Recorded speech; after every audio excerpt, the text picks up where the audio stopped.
আসসালামু আলাইকুম রহমতুল্লাহ বারাকাতু। আব্বু বলো সবাইকে আসসালামু আলাইকুম। বলো তোমার আব্বু অসুস্থ, কেমন আছেন সবাই? আশা করি ভালো আছেন। অনেক অসুস্থ, আর 4 দিনে পড়ে যাচ্ছে। জ্বর, সর্দি, শরীর ব্যথা, হালকা কাশি। সবার সঙ্গে দেখা হচ্ছে না, কথা হচ্ছে না। ইনশাল্লাহ সুস্থ হয়ে আসবো, আবার কথা হবে।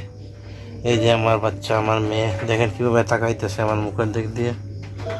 দেখেন তাকাইয়া আছে, আমার পাশে তাকে সব সময় এইভাবে হাত পা শরীর টিপে দেয়। তার মা যেভাবে আমাকে টিপে দেয়, একটু খেজমত করে, ঠিক ওই রকম বাচ্চাও সব সময় মায়ের সঙ্গে সঙ্গে আমার খেজমত করে, তাই না আব্বু?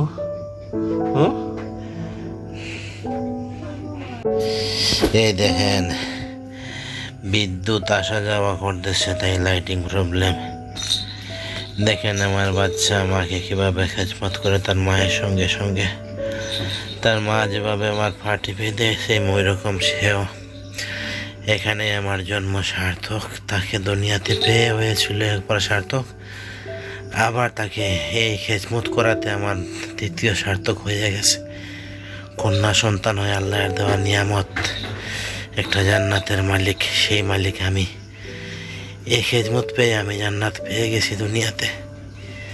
সবাই দোয়া করবেন আমার বাচ্চার জন্য। দেখেন মায়ের সঙ্গে সঙ্গে তাল মিলে কীভাবে আমার খেজমত করতেছে। এর চাইতে বড় পাওয়ার কি হতে পারে? দোয়া করবেন আমার মেয়ের জন্য, সবাই আমার জন্য দোয়া করবেন, তাই না আব্বু? বলে দাও সবাইকে আমার আব্বুর জন্য দোয়া করবা, যাতে আমার আব্বু তাড়াতাড়ি সুস্থ হয়ে ওঠেন।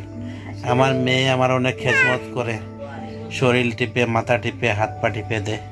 তাই আমার পাশে বসে আছে। আমি অসুস্থ, তো সে আমার পাশে থেকে দূরে যায় না, তাই না আমার আব্বু?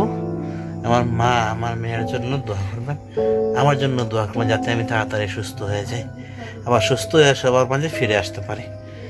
আল্লাহ হাফেজ।